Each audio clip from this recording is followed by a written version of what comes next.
আসসালামু আলাইকুম। অনেক দিন ঘোরাঘুরি হয় না, তাই চার বন্ধু মিলে সিদ্ধান্ত নিলাম যে খুলনা ট্যুর দিয়ে আসি। এই ট্যুরে থাকছে আমি, আশিক, নাইম এবং সাকিব। তো আজকে আমাদের মূল গন্তব্যস্থান হলো খুলনা প্রশান্তি ক্যাফে যাওয়া। এর ভিতরে আমরা 3টা জায়গাও ঘুরবো যাওয়ার পথে।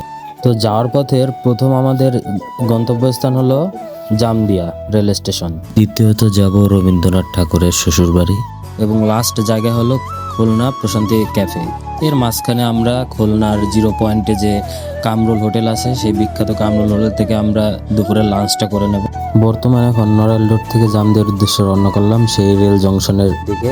অনেক দিন পর ঘুরতে যাইতেছি এবং আবহাওয়া, রাস্তার সৌন্দর্য মেলায় এক কথায় অনেক ভালোই লাগতেছে। আর এইভাবে মজা মাস্তি করতে করতে আমরা বন্ধুরা অবশেষে চলে আসলাম জামদিয়া রেল স্টেশনে।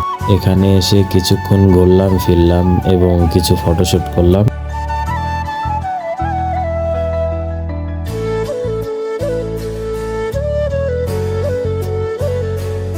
অবশেষে জামদিয়ার ঘোরাঘুরি শেষ। এখন আমরা রওনা করলাম রবীন্দ্রনাথ ঠাকুরের শ্বশুরবাড়ির দিকে। তো নেক্সট পার্টে দেখবেন রবীন্দ্রনাথ ঠাকুরের শ্বশুরবাড়ি।